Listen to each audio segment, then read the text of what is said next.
Well, hi, this is Nick Curto for Disclosure Network New York. This is our 23rd year of providing 2 meetings a month here in Manhattan. We discuss UFO issues of all kinds, sightings, photography of UFOs and so forth. And we also have a whole section for paranormal experiences. And sometimes they are linked, as you probably can guess, and you cannot separate one from the other. So I'm very happy to have you here.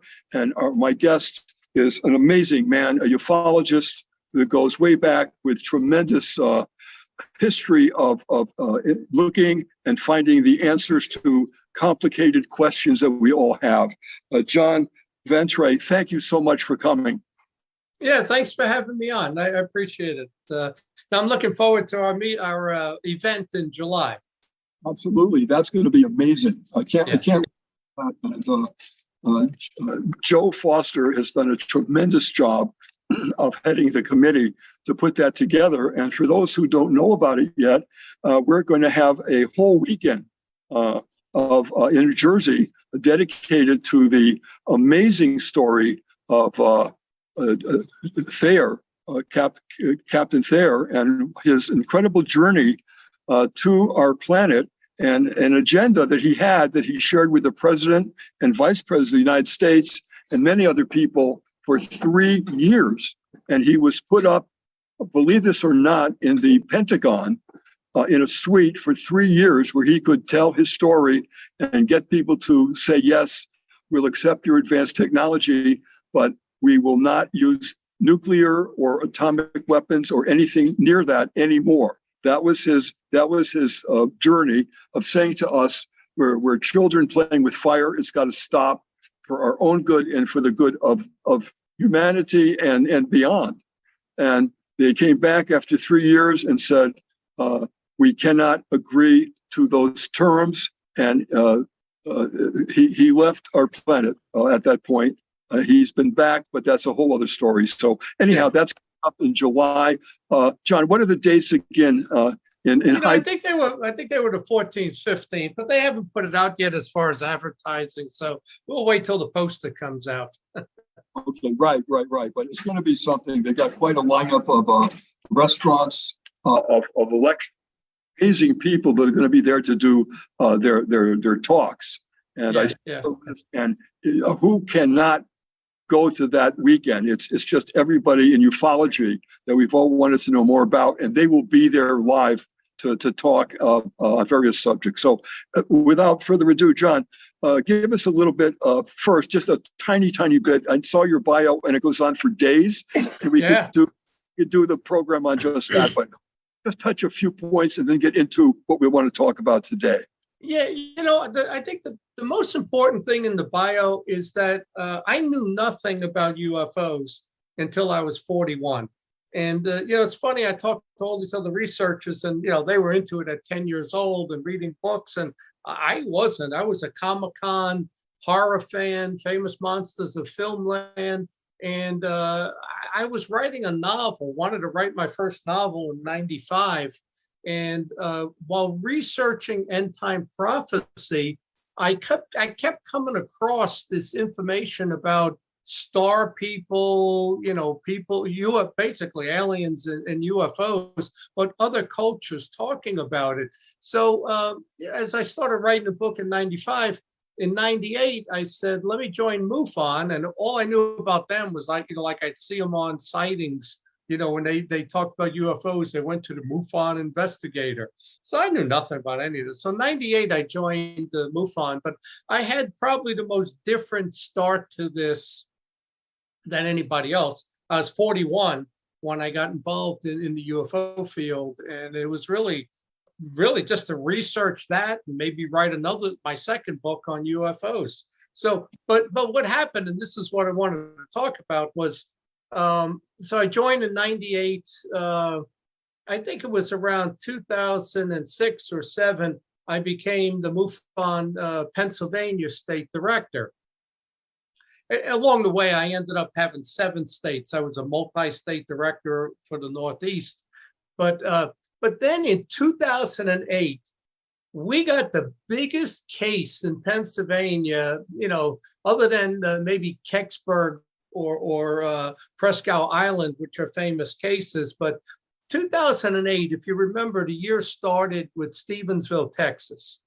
And that was January with those objects flying over Crawford and over the President Bush's ranch.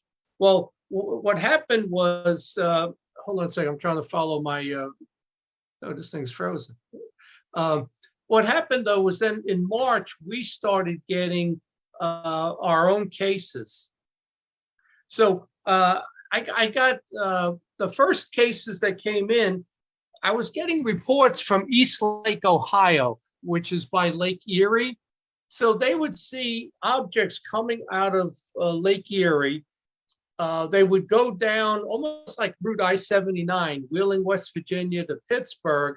Then they'd go across and almost follow the Pennsylvania Turnpike, Route 76, right? And they'd be seen in State College, and then they'd end up in the Philadelphia, Bucks County area. And what was strange was I had reports that you could like link them together. This one was seen by Lake Erie. This one was seen 10 minutes later by State College. Then, and you're talking about an area that, that drive is maybe 150, 180 miles, and it's like 10 minutes, So, and then you see another one that's in Philadelphia and it matched the description. So that was the start of this UFO wave. On March 28th in Hatboro, we had 3 witnesses, and it was weird. We went out there to interview them. They took us and like they showed us in their house where they were looking out the window. There were 3 witnesses, husband, wife, and son. And they see these 4 silent craft just hovering, circling. 2 of them have spotlights that they're searching, but there's no noise. They're not helicopters. And, this woman was rattling off. They're near an Air Force base. She could tell you every single type in the sky. So it looked like they were looking for something that, apparently they didn't find it. But, and then the amount of sightings ballooned.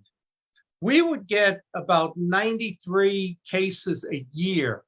In this 4-month period, we got 250 cases.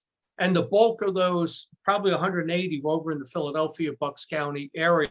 So something was going on across the state. And my theory was these craft were in Lake Erie. They were coming, they would go down, like I said, I-79, cross I-76, and then they'd go out into the Atlantic and probably circle all the way back around Canada and then come back into Lake Erie. And one of my investigators did some research. MUFON let him go through all of the orange orb cases, and he identified 4 bases. 1 in Lake Erie, 1 was in Florida off of Miami, and then 1 was over off of Los Angeles. And I think the other one was in the Gulf. There was one like kind of on the Miami side, 1 on the Tampa side, and then over off of Los Angeles. So that's just kind of some side information.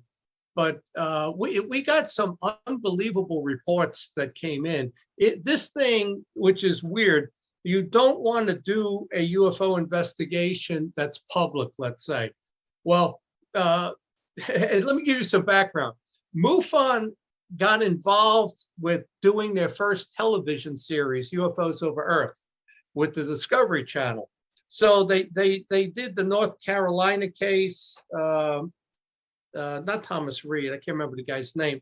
The North Carolina case, they did one down in Mexico, and then they needed a 3rd case for episode 3. So we had this thing going on. They said, John, do you want to do this? And I said, yeah, we can do it. But so we're, so now you got the Discovery Channel there in the middle of your investigations with people. That's, you really want to do that after the fact. You want to do it before. But this thing ended up on every news channel in the Bucks County, Philadelphia area, all kinds of newspapers, everything. And it was really cool stuff.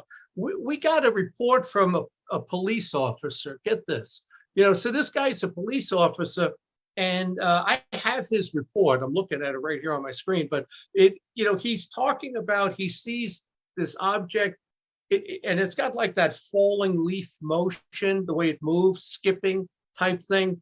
And he's describing it. He said it seemed to shudder while it was moving. So we got him, and there was another police officer involved because he said they were talking about it. And he said 4 witnesses on the street looking up at it.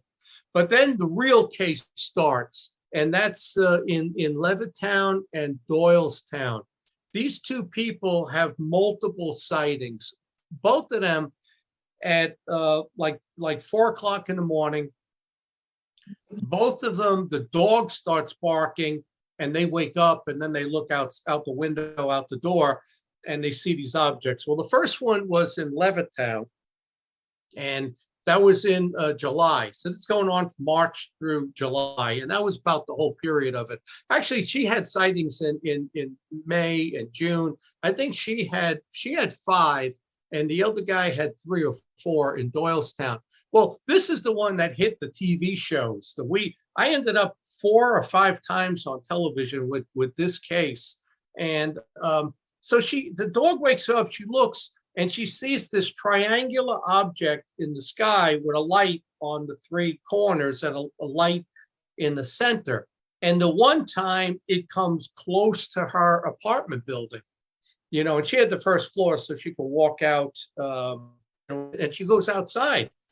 So she says that it drops these metallic sprinkles into the tree next to the apartment building, and it's lit up like a Christmas tree, but they were white, with the multicolored bulbs. And then it kind of sucked them right back in like a magnet, would just pull them back up, and all of these little tiny probes went back up into the craft, and it's gone at that point. So what we did, and the investigator, Bob Gardner, was the one who worked a bunch of these cases. So, he goes over, and I end up driving out there. I'm on the Pittsburgh side, so this is over by Philadelphia. So he takes samples of the leaves from the tree, right? And then he takes samples from a different tree about, 80 feet away, front of the house, and then around the corner. So he did the control samples and this one tree. We send it off to a couple of different labs. So now, and get this too, there was a bird's nest in the tree, and a robin, and that following morning, the robin was dead. So we send it off. It goes to Dr. Levengood, if you recognize that name. He's a biophysicist, Levengood. He's pretty famous in the field. And his report comes back, and it says the leaves were subject to high heat or radiation, and that caused them to produce anthocyanin, which is a natural enzyme that leaves produce. So this is subject to high heat or radiation. So that's a problem. The leaves also had, like, some of them had holes in them, but they were not chew marks. So he's not sure what that was in the privet tree, the leaves, but there were kind of holes in them, maybe almost like a laser or something caused it. Then we send it to Nancy Talbert, another famous name in our field there at BLT Labs. She comes back with a report that finds boron and some magnesium, but high levels of boron. So I said, okay. I said, boric acid is in fertilizers. And she goes, no, John, boric acid would show up as boric acid. This was boron. So I said, all right, what's boron used for? So I look it up. It's used as a paint, let's say, that they line nuclear reactors with. It's used in stealth fighters. What is boron doing on her leaves? So I asked Denise, the woman, I said, do you got like boron in your spice cabinet? She had no idea what I was talking about, but no, she doesn't have boron in her spice cabinet and sprinkle it on the leaves. So now this thing gets even deeper. We got high levels of boron that's on these leaves. And I've got all the reports on this stuff also. So it's interesting. I come across something called Fawcett's repetitions. I don't know if you remember a guy named Fawcett, but Fawcett. So number 6 on his repetitions are things you find in trace evidence cases with UFOs. Number 6, boron. So apparently this is something that shows up in a lot of cases. So interesting thing happens a couple of years later, 3 years later, 2011, the landlord cuts the tree down. He says it was too close to the house and a safety issue. So he cuts that tree down because we ended up getting Bill Burns involved with UFO hunters. We did an episode of UFO hunters, besides the discovery. And he did a little different angle, interviewing people. He got a police sketch artist. They all drew the same thing, the triangular craft, but they cut that tree down.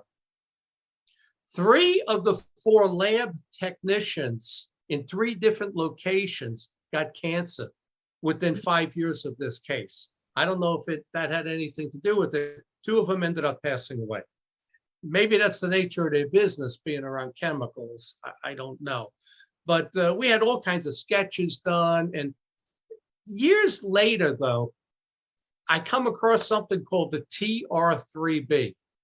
And I didn't know it at the time, but we were working on the Aurora project, our military, and the description absolutely matched. Triangular craft, light on the 3 corners, round center light, it matched it. So my thinking then changed that I think this was a government project, is what it was. It was part of our secret space program, the one that Donald Trump took credit for but didn't create, because it had been there since like 1980, 82, I'd say. So I gotta just add to this, John, from what you just said, that one time my network New York went to Central Park, and we went behind the Metropolitan Museum of Art, where there's something called Cleopatra's Needle, which is a huge monolith there made of granite. It's gigantic. It was imported from Egypt many years ago, and that's where we assembled. We played Dr. Stephen Greer's Contact tape. yeah, We had speakers so we could all hear it. And then after it was over, about an hour, it must have been about 9:30 at night, it was dark, very few people in the park. And one of our quieter members of the group screams, "Oh my God," turn around and look up. And here it comes, three white lights. They look like bright stars in a triangular form. We're slowly moving across the sky towards our group. We couldn't tell how high up it was. Anyhow, the bottom line is that when these 3 white lights, which were blocking the stars in back of it, which means it was a single craft, not 3 separate craft, when it got over our group in Central Park, it stopped. It literally stopped in the sky. No wind, no sound, but it was there. And they knew exactly where we were. I mean, we were sending signals that we wanted contact, and someone heard it all right. And after about 20, 30 seconds, it continued on its journey to the horizon. And we were absolutely stunned. I wanted to just share that with you in the group. Yeah. Well, right a couple of years before this, Robert Bigelow and his NIDS group do a study on triangular craft, right, in 2004, because there were a lot of sightings of these in the 90s. So a couple of things that they fly over populated areas, so you wouldn't think that the military would be doing that. They test that stuff out in Nevada and Utah and stuff, right? So these are, he has 400 cases that NIDS looks at. So they're flying over populated areas. They take place near cities on interstate highways, right? Route 79, Pennsylvania Turnpike 76. They're low altitude, in plain sight, like they want to be seen. They fly slow. And that was something that people said too.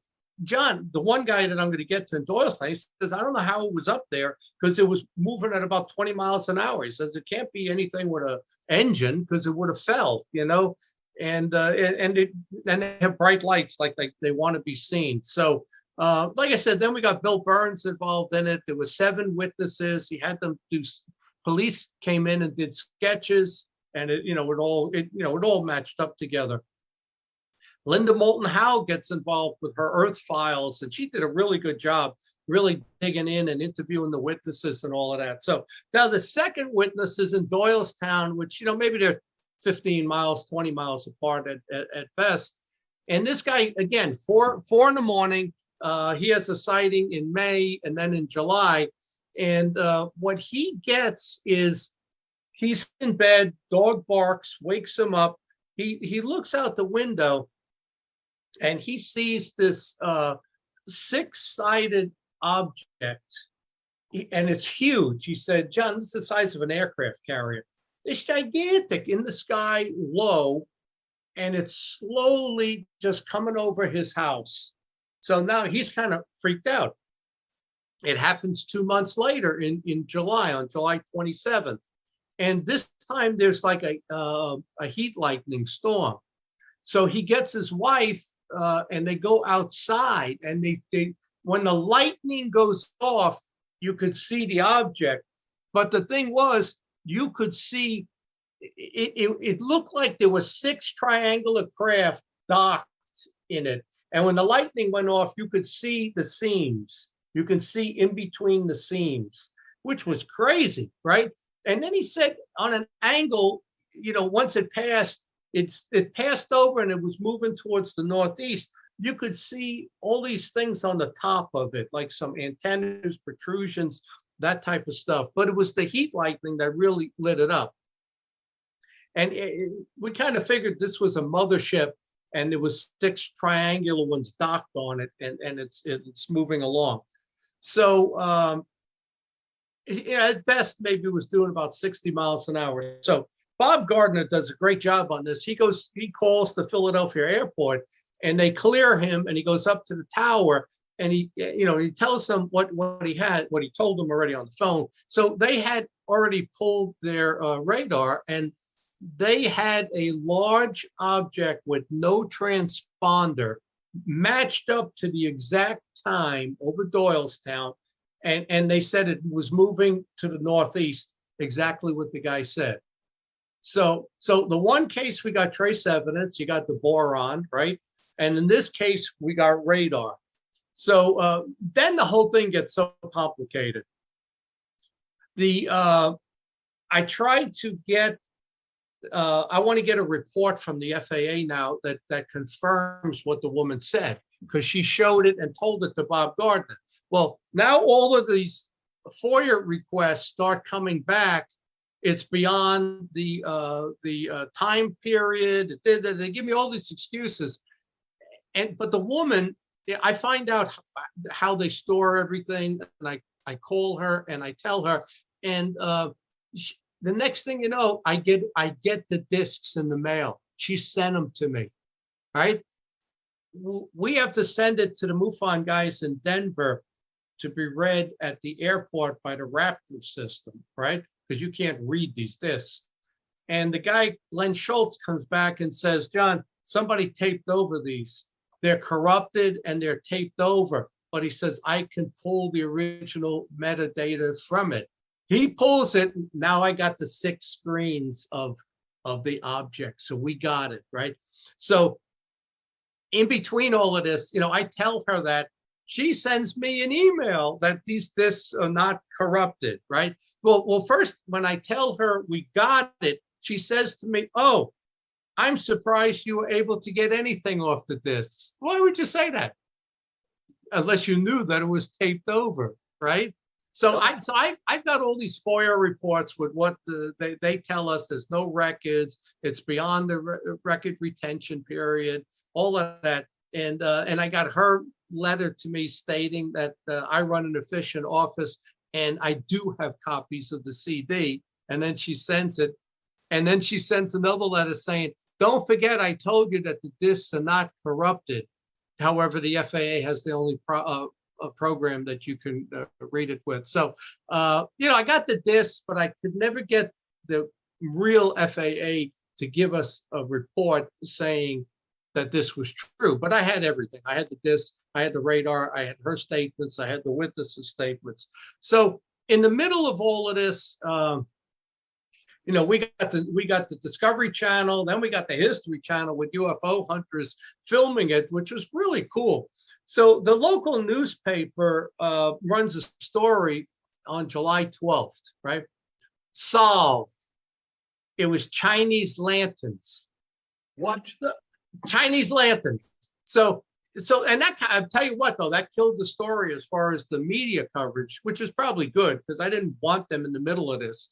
But so then what we did was we went back out there and we visited the store. There was only one store that sold Chinese lanterns in the area. So the store didn't open until late June. They wanted to get open by 4th of July. They didn't open until late June. These sightings started in March, April, May, June, July, right? So I said, okay. And I remember I was there. I got a package of them. I said, well, these are white. What colors do you sell them in? He goes, only one color, white.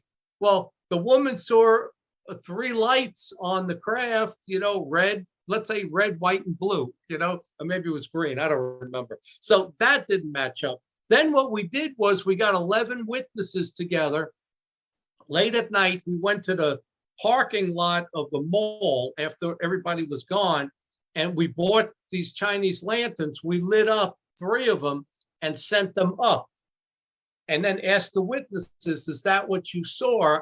And they said no. They were offended. They were actually very upset to say, I can't believe the newspaper, the TV news said that these were Chinese lanterns. And so we blew holes throughout this whole thing. And it just shows how, the newspaper should have done these things that we did, but they didn't. They had a quick answer and they said, that's that. Easy route. They do something that's slightly sounds plausible, but it's actually ludicrous. And they put it on as the story of what the news really is. And everybody says, well, it was in the newspaper, so I guess it was accurate and real. Wrong, as we all know. It couldn't be more wrong. And this goes on, as you well know, all the time. Yeah. Well, I think, when you look at the news, and it's an interesting thing, if you were to surf from news channel to news channel, let's say at 7 a.m., they all say the same key words. You could go to 5 different, ABC, NBC, CBS, CNN, Fox, and they all cover the story with the same key words. So somebody's writing these news stories and then just, let's say the AP, and they send it to them, So they don't do investigative journalism anymore. They really don't. And it's just given to them to be the talking head. So then now, a couple of years later, I end up on the Anderson Cooper show. So, which was cool. I grew up in New York. I was born in the Bronx, lived in Brooklyn, Queens, Long Island. My parents both were from Manhattan. And so they said, nobody on the MUFON board wanted to get on the Anderson Cooper show. What a bunch of cowards. And I got on their board, I think in 2010. I was on their board for 3 years, 10, 11, and 12, something like that. And I said, yeah, I'll go. So I go to Manhattan, which was cool. I extended my stay and I stayed at the Waldorf Astoria the following night. I used my points for that, And so I got Denise, the woman from Levittown, and then these 2 girls from Kentucky who claimed to have been abducted. And they had a really good story, right? And they didn't tell me Joe Nickel was going to be on the show, the Skeptic magazine board of directors, so which was no big deal. I think I held my own with him pretty well. But, the show was the daytime show and it was highly edited. It was taped. So there were things I said got cut out. For example, Joe Nickel brought up the case in Illinois at the airport, and he said, he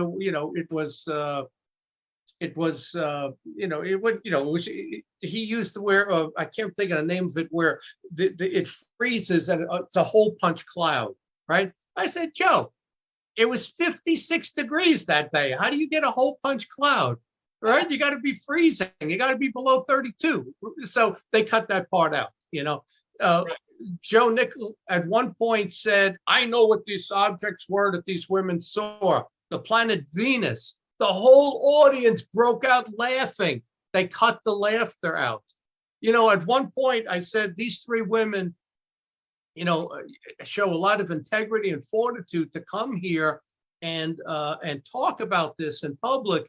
And everybody applauded. The whole audience, they cut the applause out. So that show, it definitely had an agenda, But at the same time, with this case in '08, on my side of the state, we got people saying what they saw. I had a guy in Pittsburgh, 63, retired military, PhD, and he's got his camera. He takes 3 pictures. Okay, he doesn't get the triangular shape. His was it was a weird kind of like pretzel type shape, but he took 3 shots and he got the same shape. And he said the object would move, stop for a while. It would move fast and just come to a stop. And it was real high altitude. Then I had a woman locally close to me here. I'm in Greensburg. She's in Murraysville, and her daughter and another kid are on the phone, and they look out their windows. They're not, houses are a couple of miles apart, a mile apart, and in the field there, they see a UFO hovering, and they ended up seeing 7 different red dots, in the sky, but one was hovering low. So that was interesting. And then she had a bunch of other cases over the turnpike. She had diamond-shaped ones, almost like the other night where you had Venus and what was it?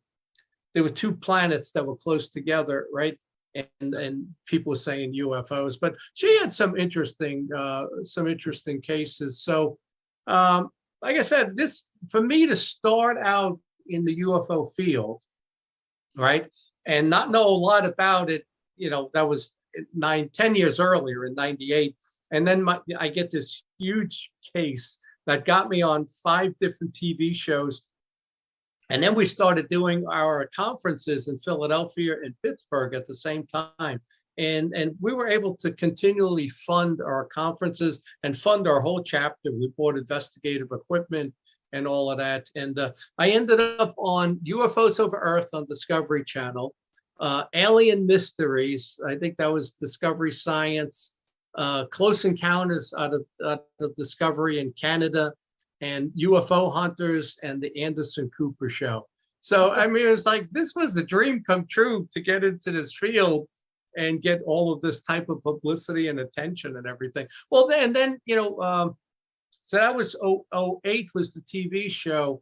And we did the Hangar One TV series. That was in 2014. So it took 6 years for MUFON to get a second TV show out there from '08 to 2014. And then I got in all 20 episodes of the series. I think I was the only person to be in all 20 episodes. And I thought that show went really well. And, it was weird how, our ratings were 50% higher than Ancient Aliens, right? Wow. 50. We had 1.55 million viewers. Ancient Aliens was right around 1 million. We were on at 10 p.m. They were on at 9 p.m. And what the History Channel said was, well, they got a younger audience. I said, wait a second, we're on at 10. Most younger people go out on a Friday night at 10 o'clock. That's the time you go out to go to clubs and stuff. I said, put us on at 9. We'll get 2 million viewers and a younger population. And they wouldn't do it. History went from UFO Files with Bill Burns to UFO Hunters to Ancient Aliens. And we were told we were going to replace Ancient Aliens because that's what they did. A couple of years with each show. And we were expecting, we had a case file for every one of our episodes. We had a real case file on it. We thought we were going to take their place, and we were justified in doing it. And they stuck with Giorgio and the hair, and that show's been on now, about 14 years, 13 years, Ancient Aliens. And honestly, I liked that show in the beginning. And when they started saying Da Vinci's an alien, Einstein's an alien, they really lost me at that point, So I don't watch it anymore. Some of the stuff's interesting, but, with what's going on right now with the Pentagon and their investigations and all of that, I think that the Hangar One show, which had real investigations, that would have been the show that should have stayed on, but it didn't stay on, unfortunately. And you get the ancient alien stuff, and so that was the best case. And I'll tell you something else. Get this, there's so many aspects to this. So I'm driving to Philly, right, to do the Denise case in Levittown, and we got the Cliff case set up to be filmed by History Channel 3 weeks later. That woman at the airport calls me at the tower and says, "John, you're cleared to come up, bring your TV crew up, and I'll film with you." So I call and tell the History Channel, "Hey, we got the okay." And they said, "Well, that don't work because the cameraman, the producer, director is doing the Levittown. It's a different case, and we have a different directive for the Doylestown case. So we can't switch." So he goes, "Let me call you back." So they called me back to History Channel, and they said, "John, he told me that they're not going to do it." They called the FAA in New York. The FAA in New York said, "You are not going up to the Philly Tower. It's not going to happen." So now we lost that interview, right? Then a half hour later, I'm almost to Philly, 45 minutes later, and I get another call, says, "John, Kevin Berry was the director, said, I got more bad news. History Channel just called. We're canceling the Doylestown case with the radar. The whole case will not be on UFO hunters." I said, "How is that possible? We have radar." FAA in New York made a phone call to History, told them this is a national security thing. Your guy should not have gone up there, and but he was cleared. It's after September 11th. But what does September 11th matter today? The borders are wide open. Everybody's walking into this country, right? But they killed the show.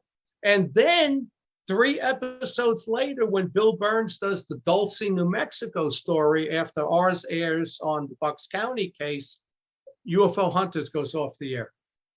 And I remember Bill Burns telling me some reasons why he thought that was pulled, like that ended the series, was the Dulce, New Mexico episode exposing the underground bases and all of that. So that's that was the best case. But I do want to tell you something else, because you talked about the paranormal when we started out.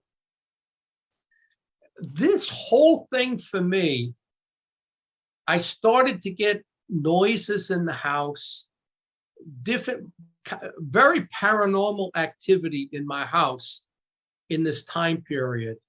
My daughter, when she came out to visit, got like attacked by shadow people where she was frozen. She could see them all around her. One of them actually entered into her whole body. She could hear them talking in her head. I wake up one morning at 5 a.m. and my bed sits where I could see right down the hallway. So I wake up at 5 in the morning. It's like a sudden wake up. There's somebody standing at the end of the hallway. And I have Dobermans. My Doberman's laying on the floor over here. I've always had Dobermans. Doberman is sleeping in the hallway at the top of the stairs. So I'm looking down the hallway, and I said, "There's a guy standing there." So I'm rubbing my eyes, I'm slapping my face. He's still there, right? So I crawl to the footboard. So now I'm 6 feet closer, still down the hallway. I want to get a better view. He's still standing there. So I said, okay, this is not like I'm not still sleeping. I'm wide awake. There's somebody standing down the hallway, right? And the description of this was, it was almost like Slender Man. He was tall. His head was above the door frame. And I measured the door frame, 6'8". So he was about 7 feet tall. He had a square head. So now I'm saying, is that a helmet? Is this an alien or a demon? What is this thing, right? Very long arms and legs. And when I woke up and saw him, he froze, like he was getting ready to go up the attic stairs because the attic door is open. He's standing there, but the waistline was maybe 18, 20 inches. That was the size of his waist, enough for the spinal cord and stuff. And I said to myself, whatever this is, don't eat, because it basically don't have a stomach. I mean, it's got a waist this size. it was long, very long arms, slender. I mean, for the size of it, I mean, the shoulders were probably this wide. And so I said to myself, all right, you're taking kickboxing, step over the footboard and charge it and hit it as hard as you can. As soon as I had that thought, another thought came into my head and said, you don't want to do that. That could be unsafe. You want to step off the side of the bed and put the light on, which I did. I followed directions, right? Thinking it was my head telling me to do this because you may trip and fall, right? I put the light on, he's gone. I walk past my sleeping Doberman who doesn't acknowledge me. He's still snoring, right? I walk past him. I'm looking for footprints on the rug. I come back, dog's still sleeping. I have never in my life walked past any of my 6 Dobermans and not have them lift their head up and take a look at me. You can't walk past the dog. You can't. They wake up, very light sleepers. So it's almost like when you have an alien abduction, how the wife is in the middle of this and the husband's laying there snoring and she can't wake him up. Well, the dog wouldn't wake up, right? So I don't know what this stuff was, but in the height of the Hangar One TV series in 2014, 2015, I had some of the weirdest paranormal stuff.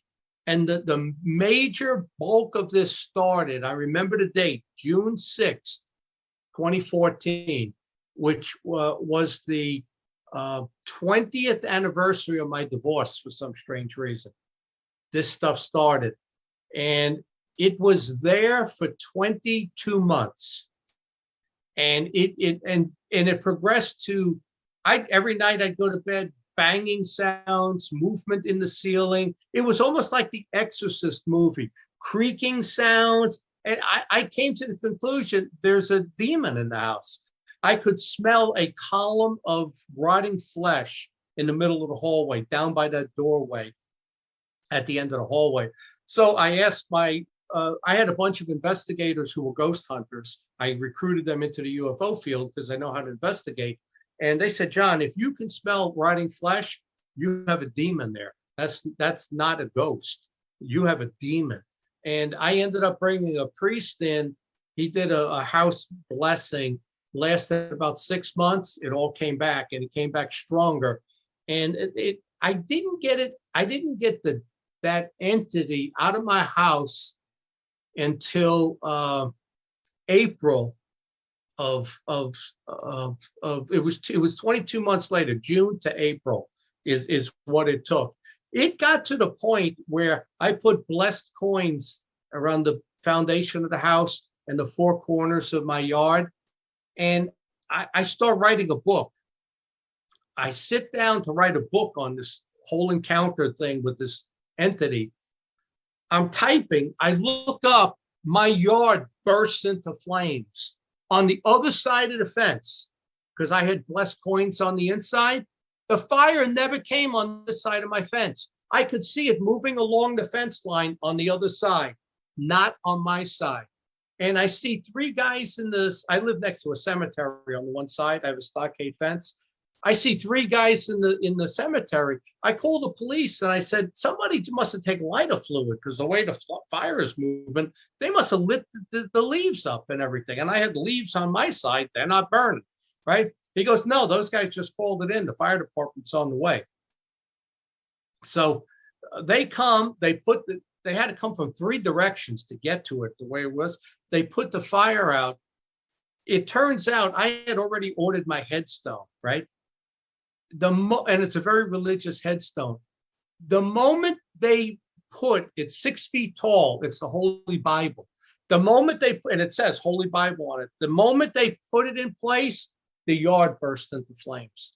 What? Unbelievable. You can't make this stuff up. And the way I know this is like a couple hours later, the monument place called me and said, how do you like your headstone? I said, what do you mean? He says, they installed it. I said, those 3 guys were yours? Yeah. So I know that's exactly the moment they put the headstone in, the yard burst into flames. And there have been so many things like that. But something is still left in the house. And I could tell you story after story about this, but the way I finally got it out, I become a reborn Christian in 2014, 15. I hadn't been to church in 20 years since my divorce. Well, I started going back to church. I'm reading every book on exorcism, hauntings, all of that. One of my friends is making a movie called The Exorcism Prayer, right? And he goes, John, I know what happened in your house. I want to bring an exorcist down. I have 5 exorcists. We're doing 5 segments with witnesses, victims. And he says, I'm bringing an exorcist down, tell your story. And then part of the deal is the exorcist will cleanse you and your house. And he did that, and it's gone. It's gone. So that is the weirdest story, I think, of any ufologist in the world. Would make a great movie, but that's my story, and that's everything that happened. Like a story, I could see it as a movie on media. I think that if you ever got someone that could do a script, I'm serious, that's a movie. Yeah. It's a movie. I think it would be very, very popular and the fact that it's based on reality. Absolutely. That there's definitely the facts. Yeah. There's data backing you up on this. Oh, and yeah. Obviously, you were a target. A major target on this, and let's look at this. You've got sightings. You've got data that proves that things that were there for sure. Yep. And then you're targeted individually, personally, and your home and your life. And my dog. How do you explain? Do you have any concept of who would be in back or what would be in back of all these various entities, sightings? It seems to me as though there's a string here of not coincidences at all. No, not at all. And I tell you also, the dog, at that time, I had the biggest Doberman you ever want to see, 110 pounds. Wow. This dog was ferocious. He bit me 3 times, bit my hand, And my son would say, Dad, how do you stay in the house? I said, this is the best guard dog you're ever going to find. And nobody breaking in here. Well, this thing went after the entity. We would hear it, and you didn't mess with this dog. I didn't mess with this dog. And he would look up, and the most ferocious barking you ever want to see. He's spinning in circles, barking, and as vicious as you could be. During this period, this is going on where he's going after it. He senses it. He sees a wavelength. I don't know what he sees. He hears it, right? One morning I get up, my dog's laying on the ground, on the rug. He can't lift up, can't lift his head up. He can't lift up and anything. I take him to the vet. I said, what the hell happened to the dog, right? Well, it turns out he has Lyme disease. And so, they gave him shots, all of that cured him. But Lyme's disease at the same moment that this entity is targeting me in the house, right? Coincidence? They give it to him? I don't know.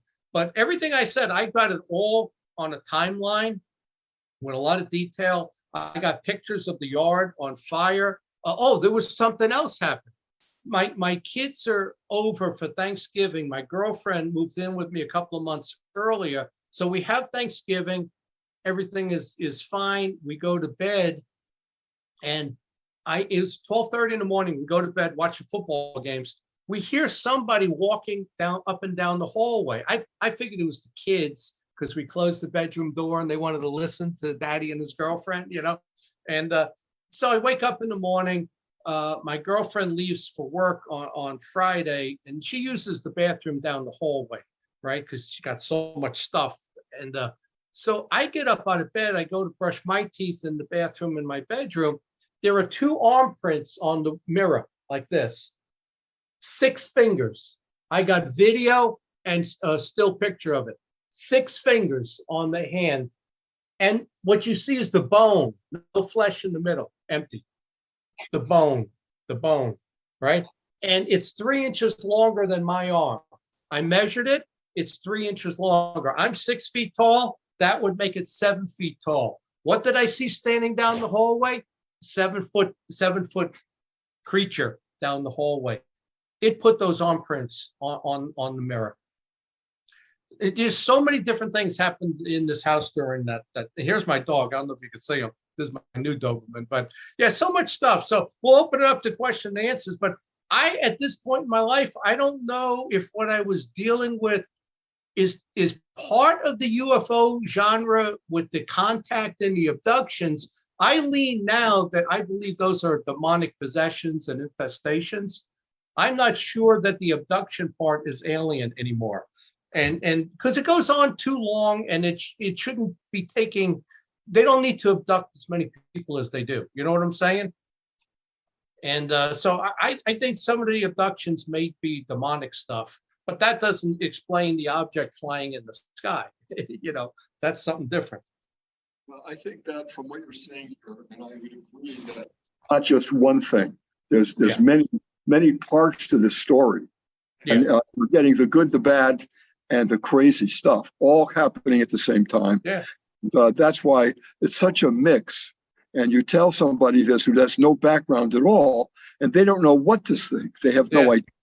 And the general public needs to know this more than ever. A quick question, and then we'll go to we have about 15 minutes before we have to end this. But the one quick question is, as you well know, the government, not only the United States, but others, there's that wonderful dog, have been slightly, very, very simply opening up this whole subject matter after 70 years of denial, and like, no, there's no such thing. We're not investigating all that.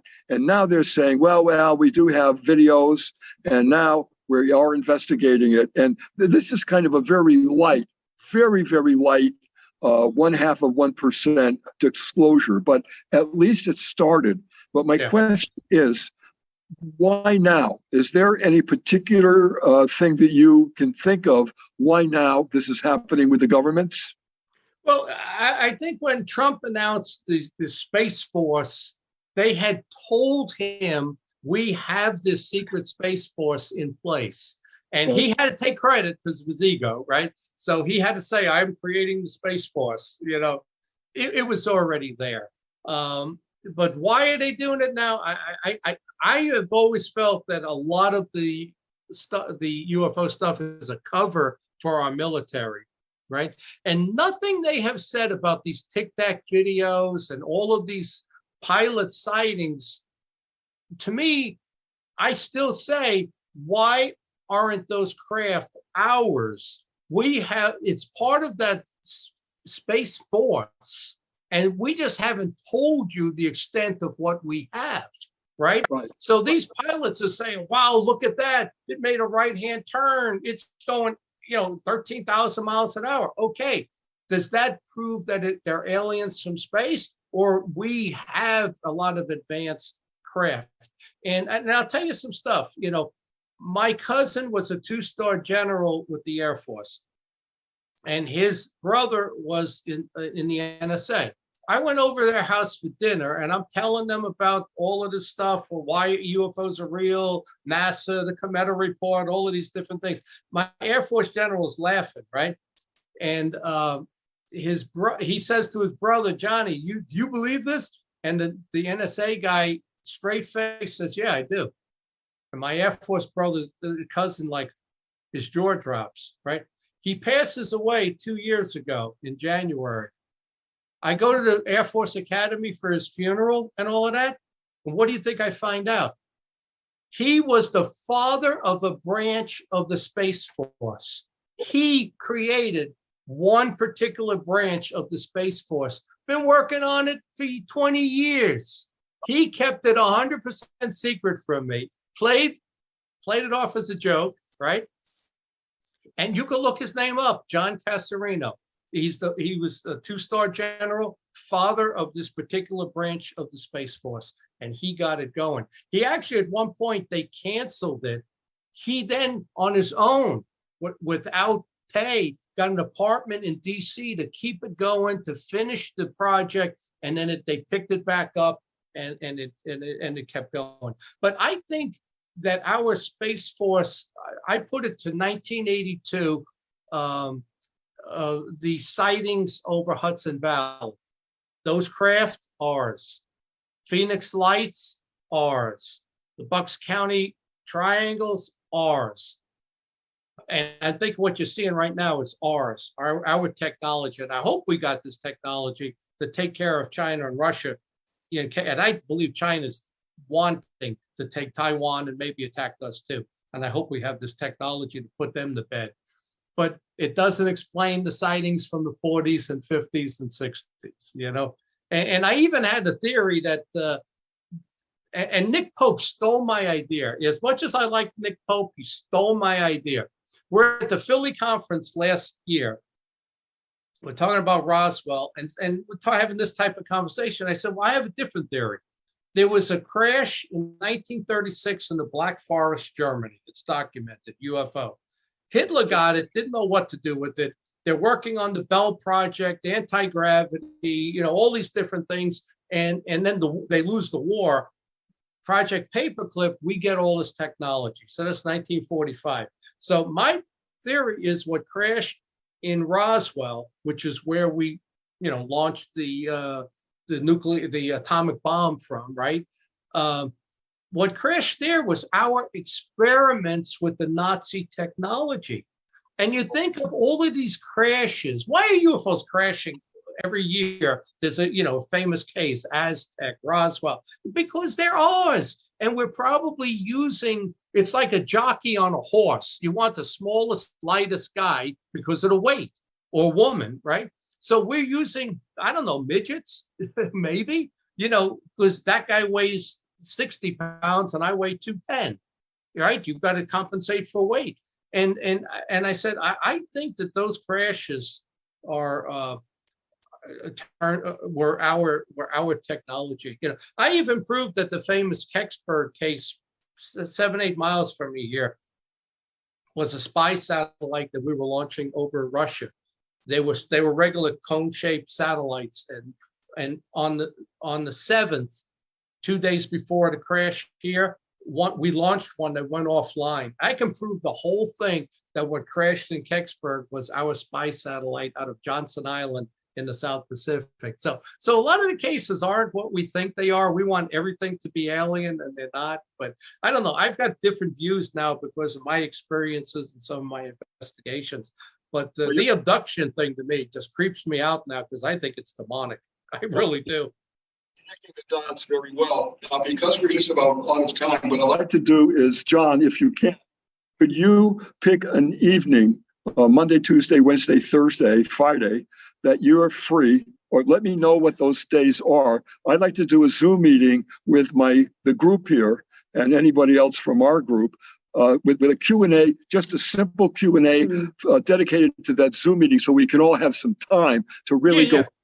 There's a lot of people in the room who have dynamite questions. They're researchers, and they want to talk to you. So if you could just, on an email to me tonight, give me the nights that you're free, and then I'll put it out there, and we'll try to get a Zoom meeting, at least an hour, and really get into the Q&A part. Is that possible with your schedule? Yeah, you know, and I'm free this week too. I'm wrapping up my petition portion of my campaign for county commissioner. I ran for governor a year and a half ago, governor of Pennsylvania, but I'm free a lot of the evenings now. I'm wrapping it up tomorrow and turning in my petition. So do you want this week or next week? What nights are you looking for? Because we're here, we've heard what you were saying, and the questions are here already. The hands have been up. So what I will do is do it this week. Wednesday, something like that? Yeah, I'll check my calendar and I'll send you an email, but I'm pretty sure I'm free a lot of nights this week. That would be dynamite, and then we can all have our chance to really get into it, because I think there's a bevy of questions here. I've got a different perspective. You know, I think history-wise, I know as much as Dolan or Stanton Friedman, but my experience and my perspective is very different than a lot of other ufologists. So we'll do that this week. That's great. You have a different perspective, because I think you need to gather all that knowledge and data, and then still connect the dots. So that is dynamite. So I want to just stop this right now and say, Nick Curto for Disclosure Network New York. Connecting the dots is what we do. Our website is www.dnny.info. Please go to that website. It's a beautiful designed website, and you get a lot of information from our group. I'm going to give you my personal email address if you have any questions or comments. So my email address is NICKCURTO Oh, I'm sorry. Let me try that again. NICKNYNY1. And that's the numeral 1 at gmail.com. Again, Nick, NYNY1 at gmail.com. John, we owe you a debt of gratitude. Thank you so much for being our featured guest. And we're going to do part 2 this coming week. God bless you. Much love to you. Take care, Thank my you. friend. All right. Yeah. Bye.